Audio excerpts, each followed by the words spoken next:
젊은 시절에 굉장히 제가 좋아하던 철학 교수님이 한 분이 계십니다. TV에 종종 나오시던 분인데 그날도 TV에 나오셔서 강연을 한다 하시길래 이제 뭐 마음이 흠모하는 분이니까 그 앞에 앉아가지고 강의 내용을 이제 듣고 있었는데 듣는 중에 제가 참 당혹스러운 그런 이야기를 하셨어요. 그 이야기가 뭐냐면 교회를 아주 신랄하게 비판하는 내용이었습니다.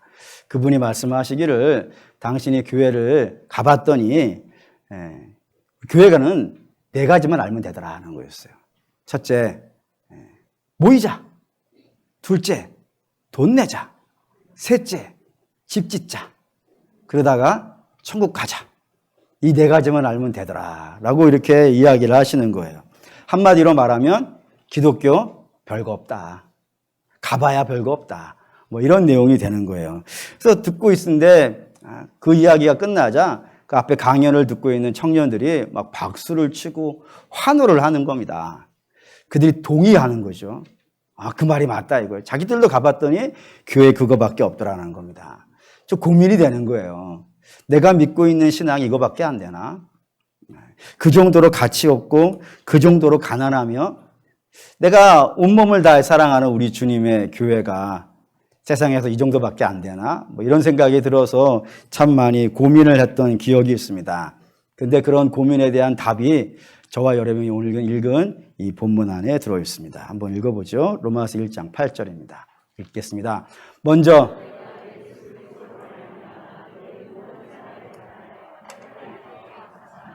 너희 믿음이 온 세상에 전파됨이라. 로마 교회 이야기인데요.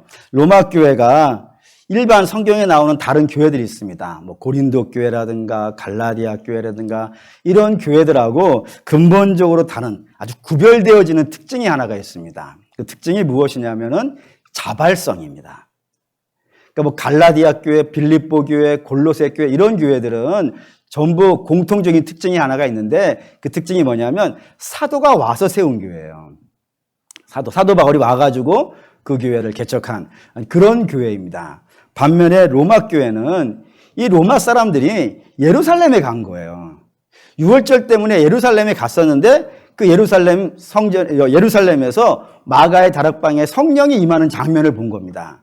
그리고 베드로가 나와가지고 설교를 하는데 그 설교에 너무 은혜를 받은 거예요. 그래서 이제 나도 예수를 믿어야겠다라고 결심을 하고 로마로 자기 고향으로 돌아온 겁니다. 돌아와가지고 그때 같이 갔던 사람들이 모여가지고 자발적으로 사도하고 관계없이 자발적으로 교회가 시작이 되어진 거예요. 그러니 자발적으로 교회가 되어질 정도면은 열심히 있겠어요, 없겠어요? 열심히 있지. 열심히 모여서 예배도 하고 또 열심히 있으니까 전도도 했겠죠. 전도도 열심히 했을 거예요. 봉사했을까요, 안 했을까요? 했겠죠. 헌금도 했을 것이고 그리고 뭐 사람들이 자꾸 많이 모이다 보니까 건물을 사든지 뭐 짓든지 빌리든지 뭐 했지 않겠습니까? 그러니까 집도 지었을 거예요. 그리고 그렇게 열심히 신앙생활 하고 있으니까 천국에 갈까요, 안 갈까요? 가겠죠? 그러면은 아까 그 교수님의 이야기대로 말하면 이 로마 교회는 이미 다 한 거잖아요. 다 끝난 거잖아요. 예배했고 모였고 그리고 돈 냈고 그리고 건물 지었고 그리고 예수 믿고 있으니까 천국 가고 다 끝난 거 아니겠어요. 다 끝났는데 그 다 끝난 교회에 사도가 가겠다 그러는 거예요. 아니 다 됐는데 왜 가겠다 그러는 거예요. 가서 자기 숟가락 하나 탁 얹어가지고 나도 여기 뭐 하나 했어요 라고 하는 자랑 삼으려고 가겠다고 하는 것이겠습니까? 그렇지 않다 이거예요. 자기가 가서 할 일이 있다 이겁니다. 중요한 일이 있대요. 내가 가서 해야 될 중요한 일이 있대요. 일 보시죠. 1장 11절 읽겠습니다. 내가 너희 보기를 간절히 원하는 것은 어떤 신령한 은사를 너희에게 나누어 주어 너희를 견고하게 하려 함이라. 그들이 이미 예수 믿는다니까요. 그 믿는 자들에게 뭐를 주고 싶다고요? 신령한 은사. 그게 뭐겠어요? 복음이에요. 복음을 나누어 줘가지고 너희를 어떻게 해주고 싶다고요? 견고하게 해주고 싶다고. 사도가 가려고 하는 이유예요, 이게. 이미 믿고 있다니까요. 믿고 있는데도 불구하고 너희 아직 다 안 됐다 이겁니다.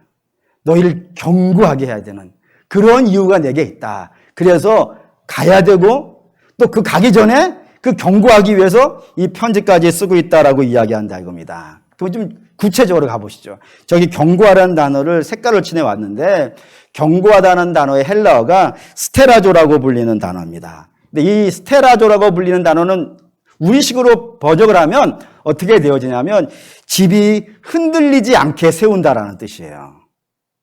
그러니까 흔들릴 수 있다는 거예요. 흔들려서 어떻게 될 수도 있는 거예요. 무너질 수도 있는 일이에요. 로마 교회가 지금 그렇다 이겁니다. 그러니까 충격적이죠. 이미 예수 믿고 있다니까요.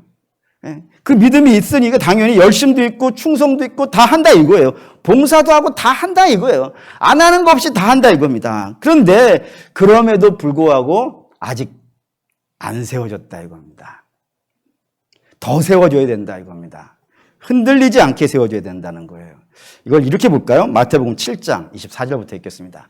그러므로 나의 이 말을 듣고 행하는 자는 그 집을 반석 위에 지은 지혜로운 사람 같으니 25절 비가 내리고 창수가 나고 바람이 불어 그 집에 부딪히되 무너지지 아니하나니 이는 주추를 반석 위에 놓은 까닭이요 나의 이 말을 듣고 행하지 아니하는 자는 그 집을 모래 위에 지은 사람 같으니 비가 내리고 창수가 나고 바람이 불어 그 집에 부딪힘에 무너져 그 무너짐이 심하니라 라고 했습니다. 여기 지금 반석 위에 집 이야기를 하고 있는데 두 가지가 등장했어요. 반석이 있고 집이 있어요. 근데 이 본문은 집 이야기 하려는 거예요? 반석 이야기 하려는 거예요? 반석 이야기 하려는 거예요. 그죠? 그러니까 집이 어떻든지 간에 이 집이 반석 위에 올려져 있지 않으면은 비가 오고 창수가 났을 때 어떻게 된다고요? 무너진다고요. 그러니까 집은 어떤 모양이든지 상관이 없는 거예요. 일단은 어디에 있어야 된다고요? 반석 위에 있어야 무너지지 않는다 이겁니다. 그러면 그 다음 이야기가 되는 거예요. 그 반석 위에 섰어요. 반석 위에 있는데 그 반석 위에 있는 집은 어떠한 모양이어야겠어요? 넝마 조각이어도 되겠어요? 아니 반석에 집을 짓는 이유가 뭐예요? 집을 지으려고 하는 거 아니겠어요? 그냥 반석 위에서 그냥 뭐 이렇게 예를 들어서 이불 하나 갖다 눕는 것이라면 반석 위에 눕든 진창 위에 또 뭐 별 차이가 뭐가 있겠어요? 젓는 거밖에. 안 그렇습니까? 반석 위에다가 내가 하려고 하는 것, 내가 반석 위에 올라가려고 하는 것은 거기 위에다가 뭘 하려는 거예요? 집을 지으려고 한단 말이에요. 그러면 그 집이 어떠한 모양이 되어야겠어요? 반석까지 찾아가지고 집을 짓는 거란 말이에요. 대충 짓는 것이라면 텐트 지는 거라면 아무 데나 쳐도 돼요. 근데 반석까지 찾아가지고 그 위에 집을 지으려고 하는 것은 그 위에 집을 어떻게 짓겠다는 겁니까? 그쵸. 크고 웅장하고 멋있게 지으려고 하는 거예요. 이왕이면은 롯데타워 정도는 지어야 되지 않겠어요? 이왕이면 중국에 가면 999칸짜리 집이 있다면서요. 뭐 그거 꼭 중국 안 가도 여기 많이 있던데 뭐 자금성이라고 저쪽 가도 있고 저쪽 가도 있고 많이 있던데. 그렇죠? 그런 집 지으려고 그러는 것이고 이왕이면 펜트하우스나 뭐 타워 팰리스 이 정도는 좀 지어야 반석에 짓는 것 같지 아니하겠습니까? 그러니까 집은 다음 문제. 일단 집은 다음 문제가 중요한 건 반석이에요. 반석 위에 섰으면 이왕이면 1층짜리보다는 2층짜리가 나은 것이고 이왕이면 크고 화려하게 지어야 되는 것이 마땅하지 않겠냔 말이에요. 이게 로마 교회 이야기도 마찬가지라 이겁니다. 이들이 일단 반석 위에 섰어요. 그 반석이 뭐예요? 예수님이에요. 딴 데다가는 100층을 짓든 200층을 짓든 다 무너진단 말입니다. 일단 반석이 섰어요. 그럼 반석에 있으면 집을 어떻게 지어야 되는 거예요? 멋있게 지어야지. 멋있게. 멋있게 지어야 된다 이거예요. 아멘이 되십니까? 멋있게 지어야 돼요. 그럼 어떻게 짓는 게 멋있게 짓는 거예요? 두 가지가 있어야 된다 이겁니다. 집이 멋있게 지어지려면 반드시 기독교 신앙의 집이 되어지려면 반드시 두 가지가 있어야 되는데 그 첫 번째가 뭐냐면 신앙의 기초 원리가 잘 된 집이어야 돼요. 다시 말하면 이거 읽을게요. 로마서 1장 8절 읽겠습니다. 먼저 내가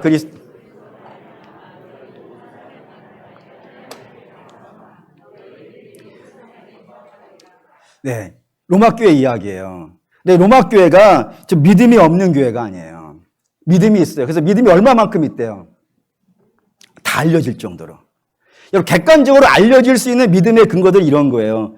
예배 모이는 숫자, 그리고 그 교회가 가지고 있는 영향력, 또는 전도하는 몇백 명씩 전도를 한다든가, 또 충성을 한다든가, 이런 건 객관적으로 잘 나타나요. 나타나기 때문에 알려지겠어요? 잘 안 알려지겠어요? 잘 알려져요. 그러니까 로마 교회는 이런 건 잘 알려졌어요. 그러니까 신앙으로 봤을 때 봉사하고 충성하고 이런 거는 어디 나무랄 데가 없이 훌륭한 거예요. 그런데 그렇게 훌륭하게 되어진 것을 사도 바울이 야 너희가 잘했다라고 표현하고 있어요? 아니면 하나님께 감사라고 하고 있어요? 하나님께 감사라고 하고 있다고요. 왜 그럴까요? 내가 교회 온 건데, 내가 돈 낸 건데, 내가 충성한 건데, 그럼 내가 칭찬을 받아야지 왜 하나님께 감사라 그런 걸까요? 예, 우리가 가지고 있는 신앙은 우리가 만들어낸 게 아니어서 그래요. 우리의 신앙은 그럼 어떻게 온 거예요? 하나님이 우리에게 주신 거라 이거예요. 그래서 성경이 이걸 굉장히 강조를 해요. 로마서 1장 1절 보시면 부르심이라고요. 그렇죠? 사도 바울이 내가 사도가 된 것은 내가 뭔가 잘나고 실력이 있어서 된 것이 아니라 하나님이 나를 부르셨다고요. 그리고 부르시기 전에 뭐부터 하신 거예요? 택정까지 하시고 정하셔서 부르셨다고요. 또 볼까요? 5절도 여기에 은혜가 나왔어요. 은혜라는 단어는 어떤 단어예요? 하나님이 내게 주신 거예요. 그렇죠? 하나님이 내게 주시는데 나의 자격과 나의 능력을 보고 주신 거예요? 값없이 주신 거예요? 값없이 주신 거예요. 이것도 하나님이 주신 거예요. 또 볼까요? 6절. 네, 여기 읽어보죠. 너희도 그들 중에 예수 그리스도의 것으로 너희도 그렇다 이거예요. 나도 그렇게 부름받았는데 너희도 사도가 된 것만이 부름받은 것이 아니라 성도가 된 것도요. 부름받았다고요. 부름받았다고. 더 가보죠. 7절 이거 읽어야 돼요. 있습니다. 로마에서 하나님의 사랑하심을 받은 성도로 부르심을 받은 모든 자에게 하나님 우리 아버지와 주 예수 그리스도로부터 은혜와 평강이 있기를 원한다고요. 너희도 부르심을 받았는데 성도로 부르심을 받은 거예요. 근데 성도로 부르심을 받은 근거가 우리가 잘나고 능력 있고 힘이 있어서 성도로 불러주신 거예요? 아니면 하나님이 사랑하셔서 우리를 사랑하셔서 하나님이 불렀다 이겁니다. 그래서 지금 다 로마서 내내 시작 내내 이야기하고 있는 게 뭐냐면은 신앙이 뭐냐 이거예요. 저와 여러분이 가지고 있는 신앙이 뭐냐 이거예요. 저와 여러분이 가지고 있는 신앙은 우리가 만들어낸 게 아니에요. 우리가 선택한 것도 아니에요. 저와 여러분이 믿고 있는 것은 하나님의 은혜로 믿는 거예요. 그리고 하나님이 우리를 불러주신 결과로 믿는 것이고 또 하나님 우리를 선택해 주셨기 때문에 믿는 것이고 또 하나님 우리에게 복 주셨기 때문에 믿는 거라 이겁니다. 전부 하나님의 은혜라 이거예요. 근데 이걸 왜 자꾸 강조할까요? 계속 반복해 가면서 이야기를 하고 있을까요? 이건 우리가 앞에 말했던 이 로마 교회의 독특한 특성 때문에 그래요. 아까 로마 교회는 어떤 교회라 그랬습니까? 사도들이 와서 개척한 교회가 아니라 자기들끼리 모여서 자발적으로 시작되어진 교회라고 그랬어요. 감사할 일이에요. 근데 이게 문제가 될 경우가 있어요. 어떤 경우에 문제가 되어지냐면 우리가 시작한 교회라고 하면은 의의가 어디에 있는 것처럼 보일 때가 있어요. 나한테 있어요. 내가 모여서 한 거니까요. 내가 이 교회 세웠다니까요. 우리가 모여서 했다. 사도 아니라니까요. 내가 했다니까 내가 하면서 내 의가 드러나요. 근데 내 의가 드러나면 가장 나쁜 특징이 뭐겠어요? 교만해져요. 사람 교만해져요. 내가 예수를 선택한 거예요. 세상에 종교가 많아요. 그 수많은 종교 중에서 내가 뭔가 좀 특별한 능력이 있어가지고 기독교가 진짜라는 것. 모든 종교는 다 가짜고 기독교가 진짜라는 걸 내가 아는 거예요. 그래서 내가 선택한 거예요. 그래서 하나님이 앞서는 것이 아니라 누가 앞서게 되어져요? 내가 앞서게 되어져요.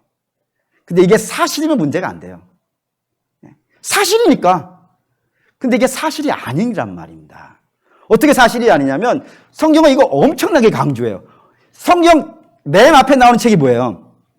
창세기 1장부터 시작하는 거예요. 어떻게 시작하냐면 하나님이 1장에 뭐 하셨죠? 천지를 창조하셨어요. 그 천지를 창조하실 때 사람은 언제 만들어져요? 맨 마지막이라는 걸 꼭 기억하셔야 돼요. 다시 말하면 이 천지를 만드시는데 사람의 역할이 있었다 없었다? 없었다 이거예요. 사람은 뭐만 한 거예요? 마지막에 만들어져가지고 여기 안에 들어와 살고 있는 거예요. 복을 누리고 있는 것이지 복을 만들어낸 적이 없어요. 우리 주님이 우리를 구원하신 것도 마찬가지입니다. 우리 주님이 우리를 구원하시려면은 먼저 뭐부터 있어야 돼요? 이 땅에 임하셔야 돼요. 그렇지 않습니까? 우리가 믿어드린 것이 아니고 우리 주님이 이 땅에 들어오셨다니까요. 들어오신 다음에 다음 뭐 하신 거예요? 십자가 지고 죽으신 거란 말이에요. 죽으신 거로 끝난 것이 아니라 그 다음 뭐 하셨어요? 부활하셨어요. 부활하신 다음에요. 승천하셨고 승천하신 결과로 이 땅에 임한 게 있어요. 그게 뭐예요? 성령께서 임하셔. 그리고 나서 믿음이 나온 거예요. 그러니까 믿음은 맨 마지막이에요.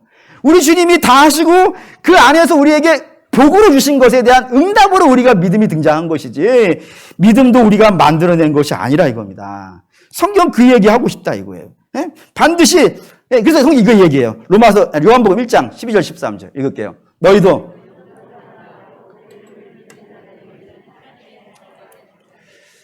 이는 혈통으로나 육정으로나 사람의 뜻으로 나지 아니하고 오직 하나님께로부터 난 자들이야.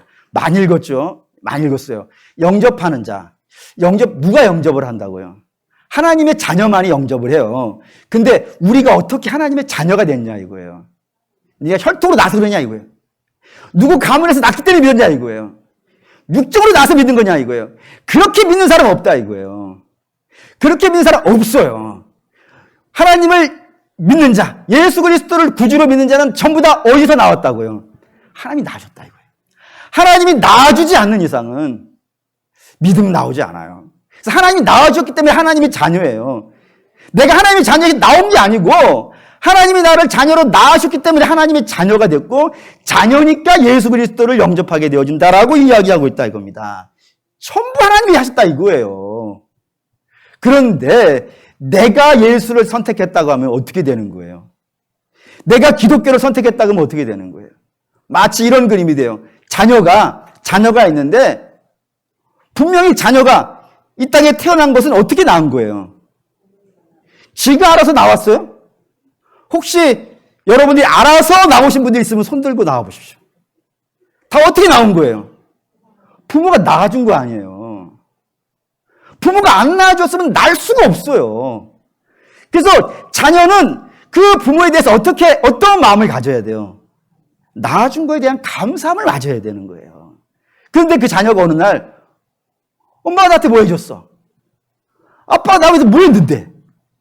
해버리면요. 나 혼자 나온 것이 돼버리잖아요. 그런 자녀가 어디 있어요? 그 자녀는 아나무인이잖아요. 그런 자녀는. 그 못난 자녀잖아요. 근데 그게 육신의 부모한테는 그런 마음 가지면 안 된다고 생각하면서 하나님에게 그런 마음 가져야 되겠습니까? 그런 마음이 내가 예수를 택했어. 내가 교회를 선택했어. 그런 마음 자체가 하나님은 나한테 아무런 관계가 없는 거잖아요. 내가 한 것이 되잖아요. 그런 걸 교만한 마음이라 그런다고요. 그러니까 그런 교만한 마음이 들어가니까 교회에서 자기가 뭐 하려고 그러는 거예요? 주인 행사하려고 하지.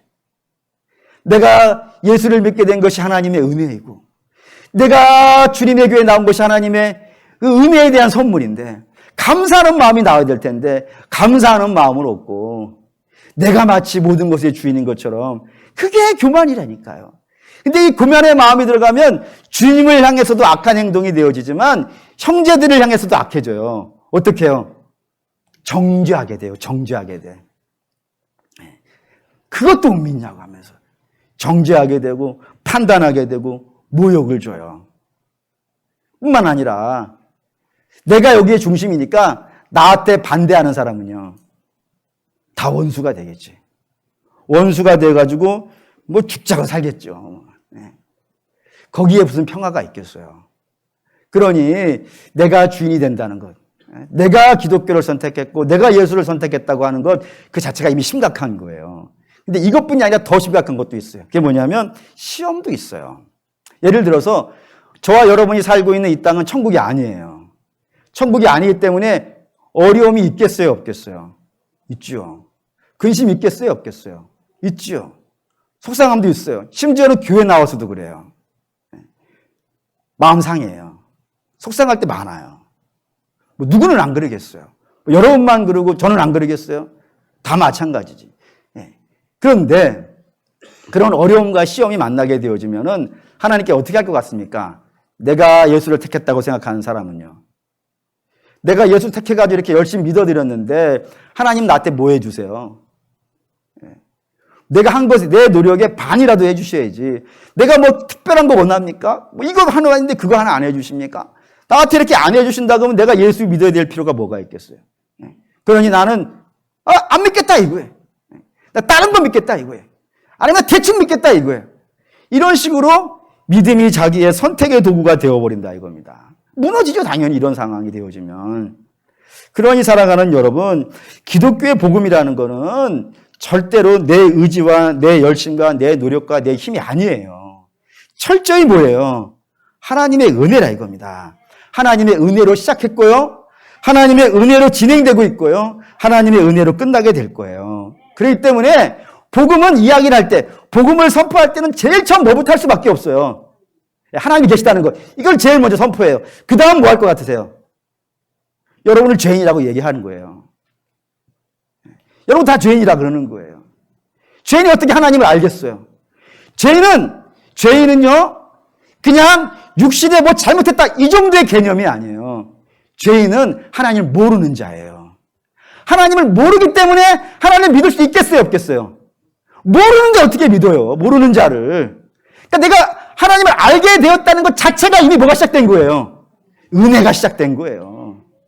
그래서 내가 예수를 믿게 되어졌으니 우리는 하나님께 감사해야 되는 거예요. 그래서 모든 상황 속에서 감사가 나야 돼요. 시험 속에서도 감사해야 되고요. 때로는 내가 속상함 속에서도 하나님이 나를 붙잡아 주신 것에 감사가 나야 되고, 그래서 기독교 신앙은 죄인이 하나님의 은혜를 받아서 구원을 받았다는 이거 자체가 복이기 때문에 모든 순간에 감사밖에 나올 게 없는 거란 말이에요. 이거를 가르치는 게 복음이에요. 이게 없으면, 이 복음이 없으면 내가 예수 믿은 것 자체가 내 공로와 의지가 돼버려요. 공로가 의지가 되어지면은 잘 될 때는 잘해요. 하지만 어려움 생기면요, 문제 생기면요, 다 무너져요. 그렇기 때문에 사도 바울은 너희는 죄인이고 그 죄인된 자들이 하나님을 알게 된 것은 주님의 은혜야.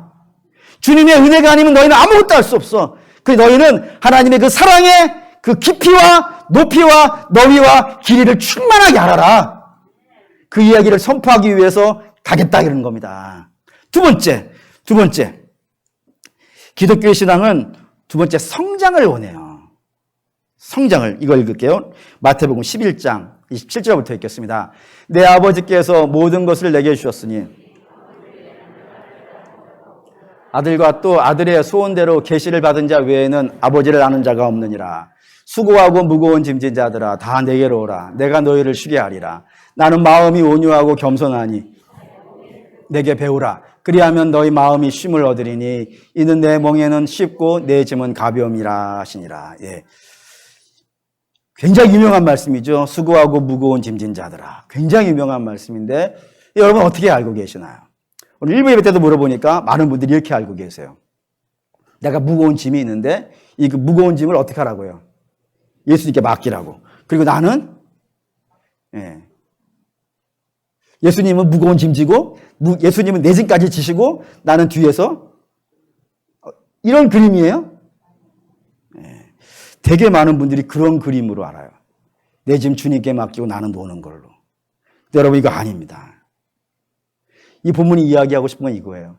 너희가 왜 인생의 짐이 무거워졌냐 이거예요. 왜 무겁냐 이거예요. 그 이유는 너희가 짐지는 법을 몰라서 그런 거예요. 이런 겁니다. 지금은 이사를 갈 때 다 택배 이사하죠. 근데 지금은 그러지만 옛날에는 자기가 날랐어요. 근데 혼자 날린 게 벅차니까 누구를 불러요? 친구를 불러요. 근데 이 친구들이 그냥 안 해줘요. 반드시 뭐를 줘야 돼요? 짜장면을 사줘야 돼요. 거기다 탕수육까지 주면 좋아해요. 그럼 하루 종일 일도 해요. 그렇게 날랐어요. 그래서 저도 이렇게 날랐죠. 응? 그 날르는데 문제는 냉장고 하나를 드는데 4명이 들어야 돼. 이쪽 들고 이쪽 4명이 들어야 돼요. 근데 이 4명이 마음이 잘 안 맞아. 그래서 하나는 이리 갈라 그러고 하나는 저리 갈라 그러니까 맨날 어떻게 돼요? 이리 부딪히고 저리 부딪혀요. 그래서 어제 산 냉장고를 망가뜨리는 거예요. 제일 열받는 거예요. 제일 열받는 거는, 그쵸. 뭐, 짐 들고 가니까 이사 한 번씩 날르면 골병 들잖아요.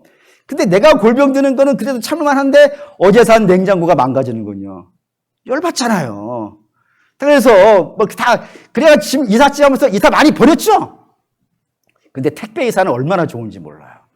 다 날라주지 않았습니까? 근데 내가 가만히 봤어요. 날르는 걸 봤더니 그 택배 기사분은 냉장고를 혼자 들어. 와, 심지어는 말이죠. 피아노도 혼자 들어. 그리고 계단을 막 잘 다니시는 거예요. 상의할 것도 없어. 자기 파라고 상의하겠어요?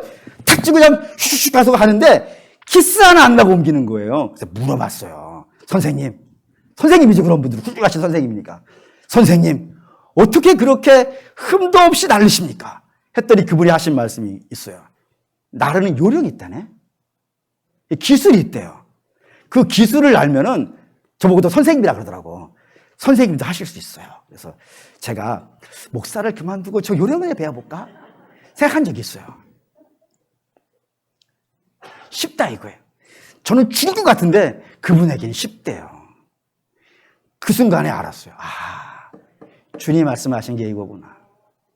너희가 왜 인생의 짐이 무거워? 짐지는 법을 몰라. 그러니 이리 와. 나한테 와서 배워. 내 짐, 예수님의 짐이 뭐예요, 여러분? 예수님 짐 뭐죠? 세상 죄예요. 이거 가벼워요, 쉬워요? 무거워. 세상 짐이, 우리는 내 짐 하나 지는 것도 벅차 죽겠어요. 인생 전체의 짐도 아니에요. 단지 어저께의 근심의 짐일 뿐이에요. 그런데도 그거 주고 죽겠어요. 근데 예수님은요, 세상 모든 죄를 짐으로 주셨어요. 그게 어떻게 쉬워요? 근데 주님 뭐라 그래요? 내 짐 쉽다 이거예요. 왜요? 주님은 짐지는 법을 알아요. 너 나한테 와서 배워. 그래, 배워. 그래서 너도 너 짐 지고 와. 누구든지 나를 따라오려거든 자기를 부인하고, 그쵸, 자기 집사가 지고 가는 거예요. 내 짐을 주님께 맡기고 나는 뒷짐 지고 가는 게 아니에요, 인생은. 신앙생활은 놀면서 가는 게 아니에요. 어느 누구가 예수 믿는 거 쉽다 그럽니까? 처음부터 예수 믿는 건 목숨을 걸어야 되는 문제였어요. 근데 어느 순간부터 예수 믿는 건 그냥 교회 다니는 게 돼버렸어요. 그런 게 아니에요, 여러분. 예수 믿는 거는 하나님께서 내게 맡긴 짐 지고 가야 되는데 그 짐을 내가 질 능력이 없는 거예요. 왜요? 내가 죄인이니까. 죄인이어서 짐을 못 져요. 그래서 우리 주님이 거기서 건져주신 거라 이겁니다. 그리고 신앙생활, 타 종교는 신앙생활 이런 거예요. 내가 종교적인 열심을 내주는 거예요, 신에게. 내가 원하는 거 받아가는 거예요. 인격적인 관계는 전혀 없어요. 주고받는 거 외에는 아무것도 없어요. 근데 기독교의 신앙은 그런 게 아니에요. 복은 우리 이미 받았어요, 여러분. 아멘 됩니까? 뭐가 복이에요? 뭐가 복이에요? 정말 많은 분이 저한테 물어봤어요. 내가 복 받은 게 없다고. 복이 뭐예요? 안 받았어요? 뭐가 복이에요, 기독교의 복은? 그치, 예수님을 믿는 게 복이에요. 예수님을 믿어가지고 내가 하나님의 자녀가 된 게 복이에요. 이렇게 얘기할게요. 좀 있으면 설 오면 세배를 해요. 세배를 하면은 뭘 줘요? 세뱃돈을 줘요. 근데 지금은 모르겠는데 옛날에는 동네 애들이 다 왔어요. 동네 애들이 다 와서 세뱃돈을 줘요. 내 자녀도 줘요. 똑같이 줘요. 네. 똑같이 줬어요, 우리 집은. 동네 애들하고. 근데 동네 애들이 1년에 몇 번 받아요? 동네 애들 한 번 받아요. 근데 우리 집에는요, 맨날 받아요. 자, 여러분들 물어봅시다. 하나님께 한 번 받는 사람 할래요? 아니면 맨날 받는 사람 할래요? 맨날 받는 사람이 누구예요? 자녀잖아요, 자녀. 자녀가 복이에요, 자녀가. 아니, 뭘 받는 게 복이 아니라니까요. 그건 남도 줄 수 있어요. 근데 한 번 받는 거라니까요. 근데 자녀는 날마다 받아요. 그러니까 뭘 받는 거를 기준으로 삼지 마시라고요. 내가 하나님의 자녀가 됐다는 것. 주님께서 분명히 이렇게 말씀하셨어요. 하나님이 너희 아버지시라고. 아버지가 어떻게 자녀에게 좋은 거 안 주시겠냐고. 그러니까 받는 거 계산하지 마세요. 뭘 받았냐, 안 받았네. 그거는 어린 사람들이나 그러는 것이고 또는 남이나 그러는 거예요. 내가 어린이집에 갔더니 세뱃돈 5만 원 받았어. 땡큐지. 근데 정말 중요한 건 내가 그 집에 자녀가 됐다는 사실이 중요한 것 아니겠어요. 여러분, 우리는 하나님의 자녀가 됐으니까 이미 복 받은 자예요. 그러니까 복은 우리에게 1차 문제가 아니에요. 세상 복이라는 건 다 2차예요. 2차. 하나님이 주실 수도 있고 안 주실 수도 있는 거예요. 정말 중요한 건 뭘까요, 그러면? 예수 믿는 자에게 정말 중요한 건요. 여러분들이 관심 가져야 되는 건요. 부모가 자녀에게 좋은 거 준다니까 그거 신경 쓰지 마시고 예수 믿는 자에게 정말 중요한 게 뭐예요? 아까 주님께서 말씀하셨어요. 수고하고 무거운 짐진 자들아 다 내게로 오라. 내가 너희를 쉬게 하겠으니 너희는 나의 멍에를 베고 배워야 돼요. 배워야 돼. 뭘 배워야 돼? 뭘? 예수님을 배워야 돼요. 예수님을. 여러분 신앙생활 하면서 예수님을 배워야 돼요. 그래서 예수님의 인격과 예수님의 삶을 배워야 되고 예수님의 말과 예수님의 행동을 배워야 되고 예수님의 일거수일투족을 따라다니면서 제자들이 3년간 따라다니면서 예수님을 배우듯이 저와 여러분도 배워야 된다 이거예요. 배워서 뭐 하려고요? 잘해야지. 잘해야지. 봅시다. 에베소 4장 13절 읽겠습니다. 우리가 다 하나님의 아들을 믿는 것과 아는 일에 하나가 되어 온전한 사람을 이루어 그리스도의 장성한 분량이 충만한 데까지 이르리니. 그리스도의 장성한 분량까지. 그게 목표라니까요. 우리의 목표. 단지 교회 다니는 정도가 아니에요. 사랑하는 여러분, 여러분도 아마 학교 다 다니셨으니까 아실 거예요. 학교 와가지고 출석부에 도장만 찍고 가는 애들이 있어요. 여러분 학교를 우리가 선생님에게 나 학교 왔어요라고 얼굴 도장 찍으려고 학교 다니는 사람을 우리가 봤죠. 학교 다닐 때. 그런 학생들을 뭐라 그래요? 우리 대놓고 얘기하지 맙시다. 교회를 왔는데 주님을 안 배우고 얼굴 도장만 찍고 가면요. 뭐라 그래야 될까요? 부르지 말자 이거예요. 다 아는 내용이니까. 여러분 우리 도장 찍어 온 사람들이 아니에요. 여기서 뭐 해야 되겠어요? 주님 배워야지. 배워서 뭐 하려고요? 그리스도까지 장성해. 이게 목표예요. 이게 목표. 신앙생활하고 있는 목표. 천국은 하나님의 자녀는 간다니까요.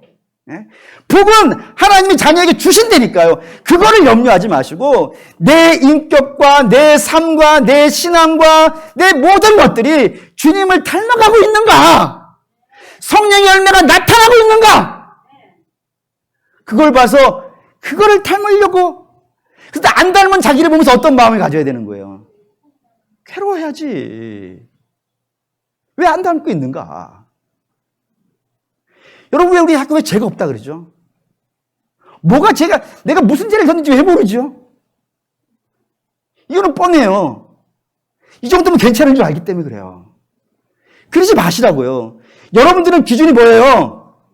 그리스도의 장성한 분량이라고 그랬으니까 그리스도의 장성한 분량이 여러분의 기준이 돼야 되는 거예요. 그걸 비교해 봤어야지. 그거를 비교해 봤으면 내가 정말 얼마나 연약한 자인지 알지 않겠어요. 그리고 왜 연약함이 묶여 있겠어요? 아직 죄가 나한테 강렬하게 역사하고 있거든. 그걸 갖고 애통해하면서 기도해야 되는데 그걸 해본 적이 없으니까. 그러니 내가 죄가 없는 것 같이 보여요. 근데 주께서 그러지 말라 이거예요. 너희는 그리스도의 장성한 분량까지 자라야 돼. 그런 사람 뭐라 그런다고요? 온전한 사람이라고 했어요. 더 가볼까요? 디모데후서 3장 16절 읽습니다. 모든 사람은 함정으로 된 것으로 교훈과 책망과 바르게 함과 의로 교육하기 위해 유익한 성경이에요. 성경은 뭐 하는 책이냐면 우리에게 교훈을 주고 우리를 책망하고 우리를 바르게 하고 의로 교육하려는 책이에요. 뭐 하려고요? 뭐 하려고 저렇게 책망하고 교훈 주고 바르게 하고 의로 다스리려고 애를 쓸까요? 17절. 이는 하나님의 사람으로 온전하게 하며 모든 선한 일을 행할 능력을 갖추게 하려 함이라. 하나님의 사람으로 하여금 온전하게 뭐라 그랬지 아까? 그리스도의 장성한 분량까지 자라게 하려고. 자라려면 기준이 있어야 되지 않겠어요? 그래서 성경을 우리에게 주고 그걸 읽으면서 나 이만큼 해야지. 그걸 갖고 살아보는 거예요. 살아보면 잘 안 되잖아요. 그 애통하고 통곡할 수밖에 없는 일이 된다 이겁니다. 더 가보죠. 베드로전서 2장 9절에서 10절 읽겠습니다. 그러나 너희는 택하신 족속이요 왕같은 제사장들이요 거룩한 나라요 그의 소유가 된 백성이니 이는 너희를 어두운 데에서 불러내어 그의 기이한 빛에 들어가게 하신 이의 아름다운 덕을 선포하게 하려 하심이라. 너희가 전에는 백성이 아니더니 이제는 하나님의 백성이요 전에는 궁유를 얻지 못하던 자더니 이제는 궁유를 얻은 자냐. 너 옛날에 하나님 백성 아니었다 이거예요. 그런데 그 아닌 백성을 하나님 뭐 삼으셨다고요? 자녀 삼으셨고 소유 삼으셨고 거룩한 나라 삼으셨고 주의 제사장 삼으셨다 이거예요. 뭐 하려고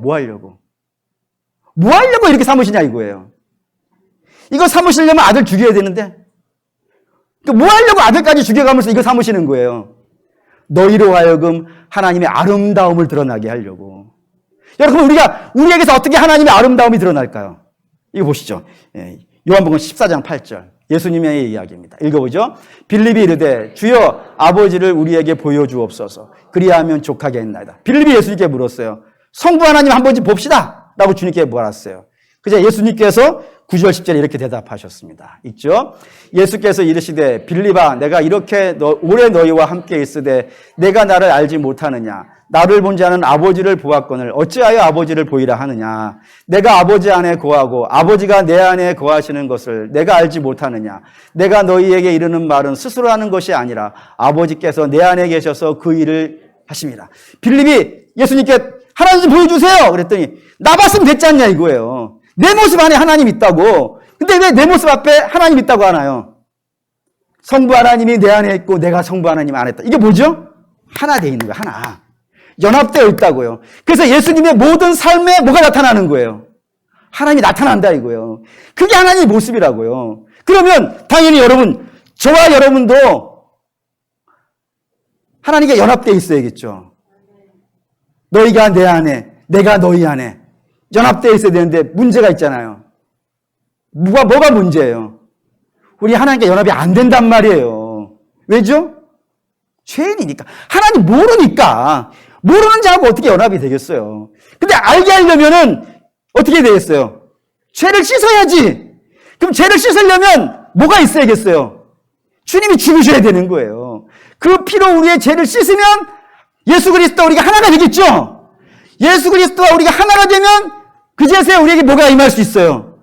성령께서 임하실 수 있어요. 성령께서 임하시면 우리 안에 뭐가 나타나겠어요? 성령의 열매가 나타나겠죠. 성령의 열매는 그리스도의 인격이라 그랬어요. 그 인격이 나타나면은 우리를 통하여서 세상 사람들이 우리를 통해서 뭐를 볼 수 있겠어요? 예수님 본다 이거예요. 이런 구조가 되어 있단 말입니다. 그러니까 우리가 자꾸 뭐를 점검할 수밖에 없는 거예요. 내 안에 열매가 있는가? 그 열매가 있으려면 뭐가 있어야 되니까? 성령께서 임하셔야 되고, 성령께서 임하시려면 우리 주님이 우리의 죄를 씻어주셔야 되고, 우리가 회개하고 그 주의 보혈로 씻어서 거듭나야 되고, 그러면 성령이 임하시고, 성령이 임하시면 열매가 있고, 열매 통해서 그리스도가 나타나는 것, 이게 하나님의 방식이란 말이에요. 우리 점검하지 않을 수가 없잖아요. 이런 구조를 닮아서 우리로 하여금 예수님 닮으려고 한단 말입니다. 그 예수님 닮으면 우리 멋있겠어요? 안 멋있겠어요? 예수님 닮으면 멋있겠어요? 안 멋있겠어요? 멋있지. 간디가 그랬대잖아요. 나는 예수를 좋아하는데 기독교인은 싫어한다고. 왜? 저들은 예수를 안 닮았다고. 아니 세상 사람들도 예수님은 너무 멋있어요. 그 사랑과 그 충만함과 그 놀라움 멋있어요. 근데 왜 우리는 안 멋있는 거예요? 그분의 인격이 안 나타나기 때문에 아니겠습니까? 그럼 우리 사랑하는 믿음의 성도 여러분, 사단은 그럼 뭐 하려고 하겠어요? 예수 안 믿게 하겠죠? 제일 열심히 하는 사람 예수 안 믿는 거예요. 그럼 예수 믿는 사람들에게 어떻게 하겠어요? 교회만 다니라고 하는 거지. 도장만 찍고 다니라고. 봉사 좀 하라고. 헌금 좀 하고. 그걸로 끝내면 안 돼요, 여러분. 거기에는 주님의 인격이 없잖아요. 그냥 일이잖아요, 일을. 일을 하는 거예요. 예수님의 인격을 닮은 사람은 일을 해요. 근데 거꾸로는 안 돼요. 일하는 사람에게는 인격이 나타나진 않아요. 인격이 나타난 사람에게 일은 나타나지만 섞이지 말아야 되는데 자꾸 사단은 예수를 안 믿든지 예수를 믿는 사람에게는 적당히 믿으라 한단 말이에요, 적당히. 그냥 일만 하고 교회만 다니면 충분한 거라고. 그러다가 천국 안 하고, 아니 천국은 이미 우리가 예수 그리스도로 말미암아 받았다니까요. 거기에 너무 매이지 마시고 저와 여러분들은 내가 예수를 닮고 있냐 이거예요. 이거 하나 더 읽죠. 에베소서 1장 22절 23절 읽겠습니다. 또 만물을 그의 발 아래 복종하게 하시고 그를 만물 위에 교회의 머리로 삼으셨느니라. 교회는 그의 몸이니 만물 안에서 만물을 충만하게 하시는 이에 충만합니다. 이거 굉장히 재밌는 말씀이에요. 뭐냐면 예수님은 하나님이시죠. 하나님이니까 충만할까요? 안 충만할까요? 충만해요. 우리는 충만해요? 안 충만해요? 안 충만해요. 왜요? 죄인이니까 안 충만해요. 근데 하나님이 충만한 예수님과 안 충만한 우리를 붙여버렸어요. 그러면 처음에는 충만할까요? 안 충만할까요? 충만과 안 충만이 붙었다니까요. 충만과 충만이 붙으면 충만이겠죠. 안 충만과 안 충만이 붙으면 안 충만이겠죠. 충만과 안 충만이 붙으면 뭐예요? 안 충만이지. 우리 안 충만해요. 그러면 그때부터 예수님 뭐 해야 돼요? 이왕 안 충만해졌으니까 이제 계속 안 충만으로 가자. 이럴 수 있겠어요? 없겠어요? 이럴 수 없어요. 왜요? 예수님이 하나님이잖아요.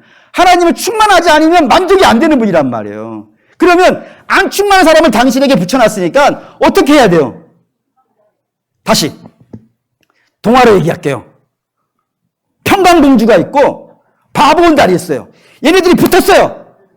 그러면 평강공주가 바보가 되겠어요? 바보가 장군이 되겠어요? 동화책을 어떻게 읽으셨습니까? 예?